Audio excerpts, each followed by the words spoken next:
모든 종교에는 기도가 있으며 모든 종교는 기도를 강조합니다.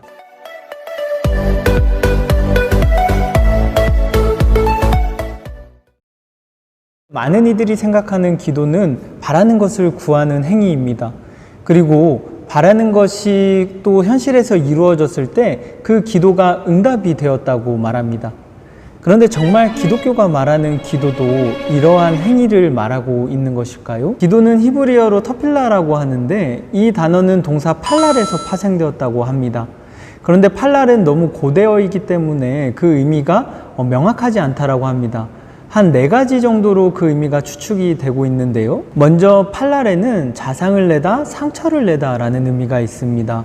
우리가 이방인들의 기도를 보면 자신의 몸에 상처를 내면서 그렇게 기도하는 관행이 있는데 이런 관행으로 인해서 나중에 기도라는 의미로서 자리 잡게 되었다는 주장입니다. 그런데 성경은 이런 관행을 철저하게 금지하고 있기 때문에 이것이 성경식 기도라고는 우리가 볼 수는 없는 그러한 주장입니다. 팔랄의 또 다른 의미는 넘어지다입니다. 그러니 이 단어가 나중에는 엎드려지다라는 그런 단어로서 변환이 되면서 후에는 기도의 의미를 갖게 되었다는 주장입니다. 또 팔랄에는 자르다, 깨트리다 라는 의미가 있습니다. 이것이 나중에는 자신을 깨트리다 라는 의미가 되면서 자신을 통한하며 뉘우치다 라는 의미가 되어 기도라는 의미로서 자리 잡게 되었다는 주장입니다. 마지막으로 팔랄은 평가하다 라는 의미가 있는데요.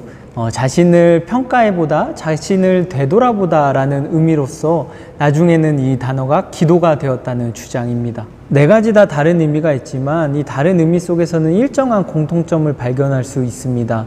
결국 기도라는 것은 자신을 한번 되돌아보고 또 뉘우쳐보고 자신의 행위를 평가해보고 또 반성해보는 그런 의미가 있다는 것을 우리가 발견할 수 있습니다. 결국 성경이 말하는 기도는 어떤 바라는 것을 구하는 것이라기보다는 어떤 기준에 자신의 삶을 되돌아보고 뉘우쳐보고 자신의 삶을 바꾸어 나가는 과정이라고 우리가 그렇게 이해할 수 있는 것입니다. 우리는 이 의미를 김기성 목사님의 예화를 통해서 조금 더 쉽게 이해할 수 있습니다. 여러분, 우리가 통기타를 치려면 가장 먼저 조율을 시작해야 합니다.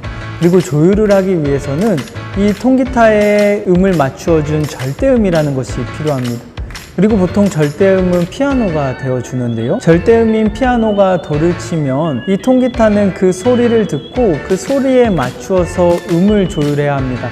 만약에 그렇게 하지 않으면 정말 이상한 소리가 나오고 말겠죠. 절대음인 피아노에 맞추어서 이 음을 조율해야 이 통기타는 그제서야 아름다운 소리를 낼 수 있습니다.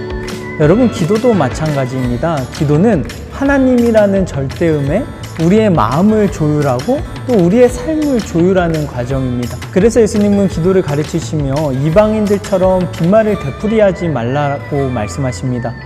여러분, 이방인들은 계속해서 같은 말을 반복하는 기도를 드렸고 또 그 기도를 좋은 기도라고 여겼습니다. 왜냐하면 이방인들은 자신들이 바라는 것을 계속해서 반복해서 말하면 그것을 듣는 신이 그것이 귀찮아서라도 자신들의 기도를 들어줄 것이라고 생각했기 때문입니다. 그러나 여러분, 예수님은 그런 기도를 하지 말라라고 말씀하십니다. 왜냐하면 하나님은 우리가 바라는 것을 구하기 이전에 우리의 필요를 이미 알고 계시는 분이시기 때문입니다. 대신 예수님은 우리에게 이런 기도를 드리라고 말씀하십니다. 바로 주님께서 알려주신 기도, 주님의 기도, 주의 기도입니다. 사실 저는 기독교인의 기도는 이것으로 충분하다라고 생각합니다. 그리고 그 기도는 이런 구조를 가지고 있습니다. 짠! 예수님은 먼저 기도를 가르쳐 주시며 하나님을 위한 기도 후에 인간을 위한 기도를 드리라고 말씀하십니다. 그러니 여러분, 기도의 제1 목적 그리고 가장 먼저 드려야 할 기도는 하나님을 위한 기도입니다. 그런데 지금 이 예수님의 기도는 3대3 대칭으로 되어 있음을 우리가 확인할 수 있습니다. 크로스안이라는 학자는 이 구조를 병행법이라고 말하는데 이 병행법은 앞에 것과 뒤에 것이 서로 상호작용을 하는 구조라는 설명을 덧붙여 줍니다.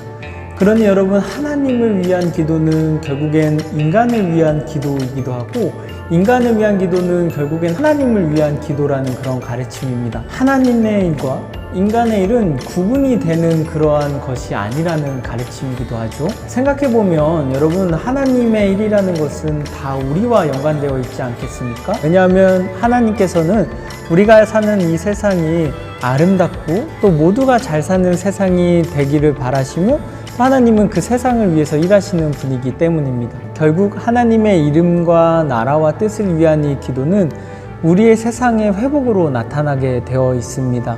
하나님을 위하여서 기도를 드리는 사람들은 이 세상의 회복을 위해서 일하기 시작할 수밖에 없는 것입니다. 그래서 예수님은 먼저 그의 나라와 그의 의를 구하라고 말씀하시며, 그리하면 이 모든 것이 너희에게 더해질 것이라고 말씀하십니다. 하나님의 나라와 의가 이루어지면 이 세상이 아름다워지고 모든 사람들의 필요가 채워진 나라가 될 것이라는 그러한 가르침입니다. 그렇게 참된 기독교인들의 기도는 내 것만을 구하는, 또 나의 탐욕만, 나의 욕심만을 위한 기도가 되어서는 안 됩니다. 참된 기독교인들의 기도는 모든 사람의 안녕, 모든 세상의 안녕을 위한 기도여야 합니다.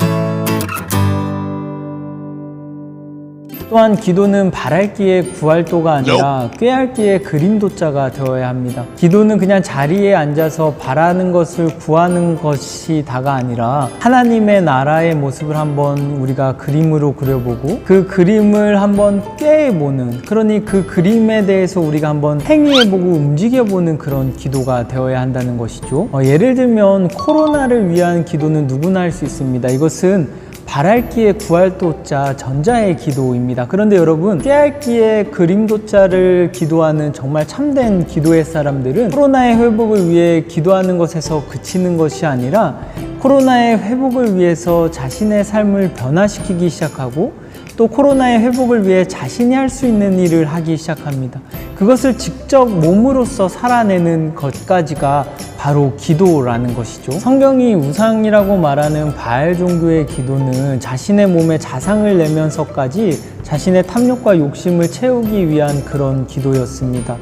성경은 이것을 우상의 기도라고 말합니다. 그러나 여러분, 야훼 신앙의 하나님 종교를 가졌던 사람들은 가장 먼저 하나님의 나라, 하나님의 뜻을 구했습니다. 그리고 그 하나님의 뜻에 자신의 삶을 한번 돌이켜보기 시작하고 그 하나님의 뜻에 자신의 삶의 모든 행위들을 바꾸어 가기 시작했습니다.